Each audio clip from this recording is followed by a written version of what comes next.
¿Qué tal? ¿Cómo les va? ¿Cómo andan? Hoy les estoy trayendo el programa número 759.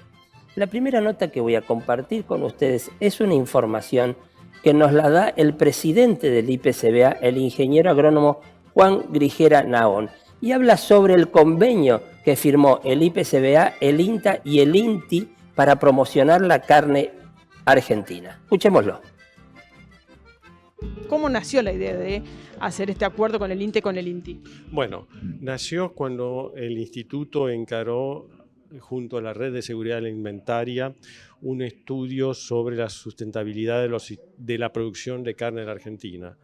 Ahí se convocaron a 45 científicos argentinos agrupados, valga la redundancia, en 5 grupos, liderados también por una figura relevante, y a resultas del mismo vimos dónde nos apretaba el zapato, dónde estamos haciendo las cosas bien, y eso debía tener una continuidad, no solamente efectos informativos, también sirvió como argumentación principal para la posición argentina en la COP26, pero lo importante es el seguimiento, y el seguimiento ya tenía que ser con mediciones en el lugar, y de ahí nace este proyecto junto al INTI y el INTI, que también ambas entidades estaban involucradas de alguna forma en el estudio previo. Entonces, el frigorífico Logros había iniciado para su empresa un estudio de este tipo, y nosotros decidimos que había que escalarlo. Entonces, así que llegamos a este convenio, donde están involucrados más de 30 plantas frigoríficas y sus abastecedores.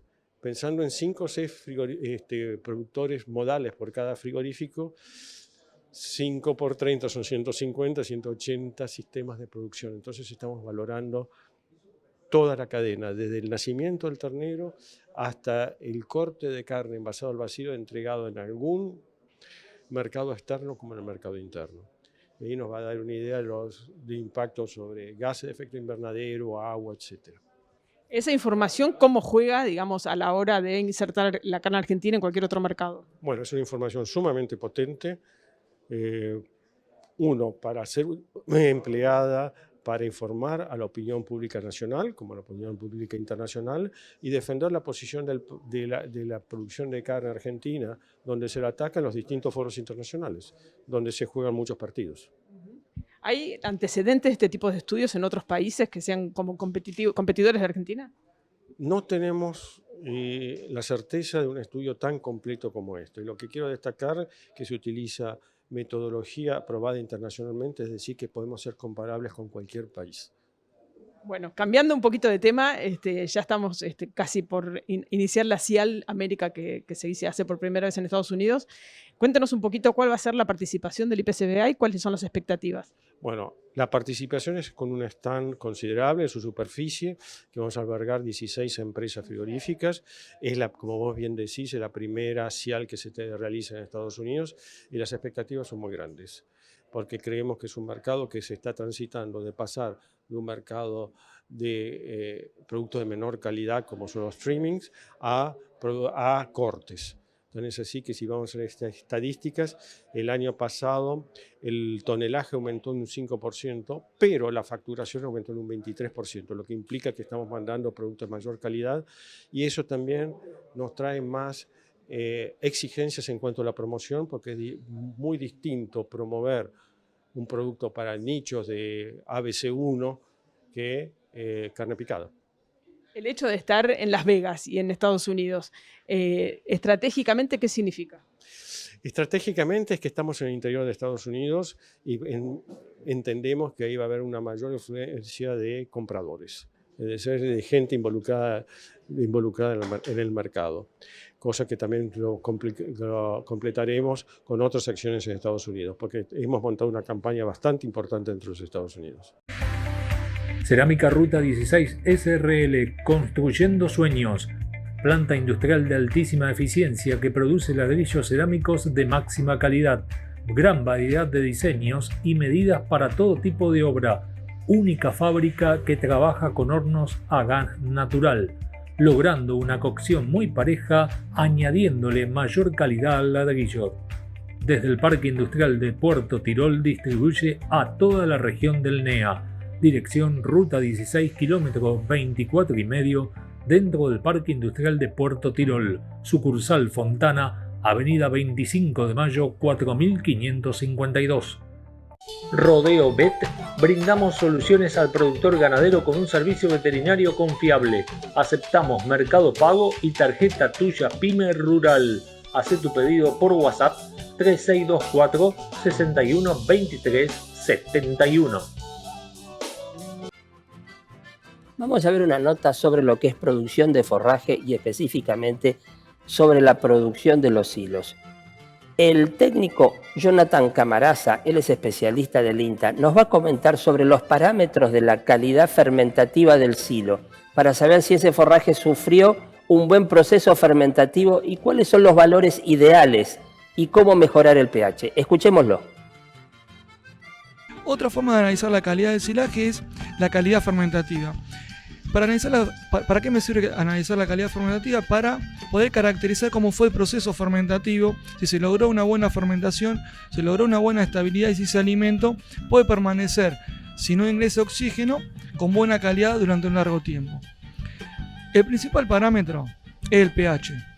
El pH es el principal parámetro que me habla de cómo fue la fermentación. Después uno puede mirar concentración de ácido láctico, concentración de ácido acético, ácido total, nitrógeno amoniacal también.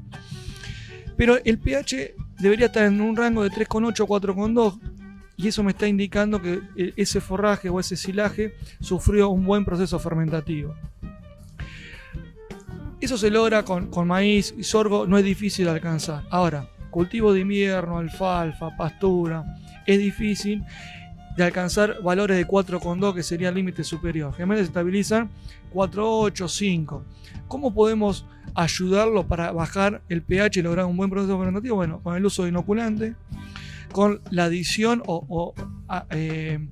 de alguna melaza y complementando estos dos factores con una cosecha en el momento óptimo, ¿no?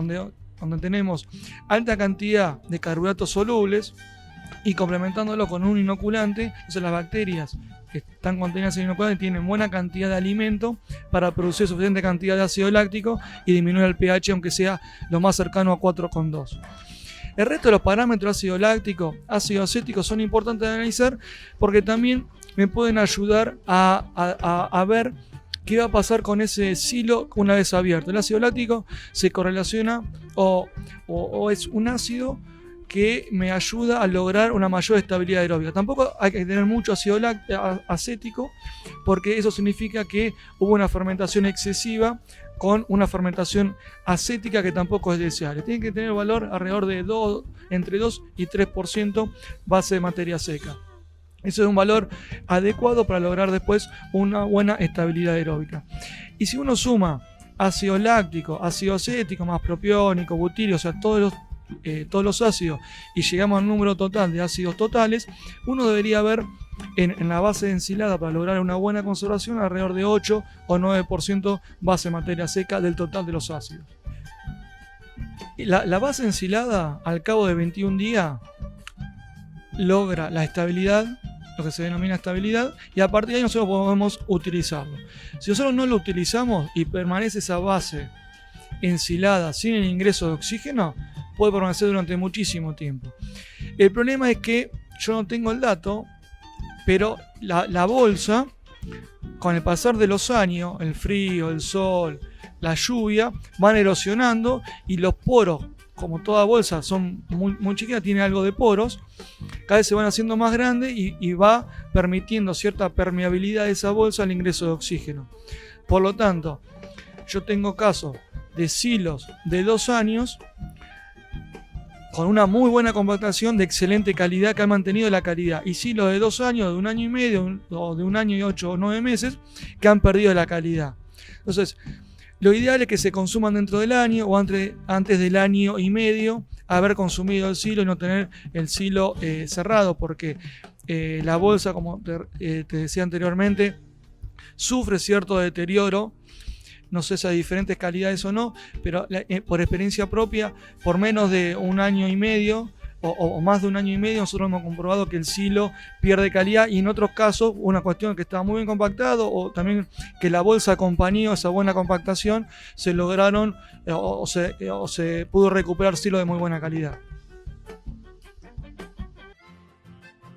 Continuando con notas de índole de producción forrajera, vamos a hablar ahora sobre verdeos de invierno en el maíz. ¿Qué quiere decir? El investigador del INTA, José Masigogue, habla sobre la incorporación o la alternativa de incorporar una siembra de verdeos invernales dentro del maíz. Escuchémoslo.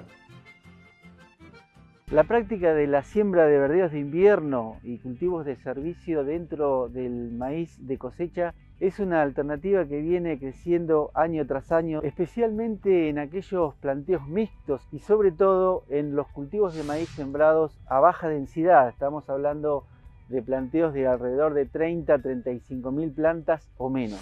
En estos sistemas, una vez cosechado el maíz, estamos hablando de julio, agosto aproximadamente, se aprovecha el rastrojo del mismo junto con el verdeo de invierno sembrado previamente.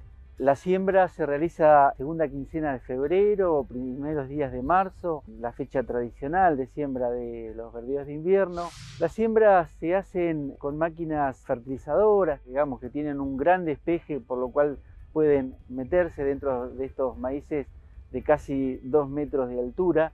También pueden realizarse con avión. Llegó el momento de compartir una pausa con ustedes. Al volver vamos a estar viendo una nota sobre el uso de fertilizantes en la agricultura argentina.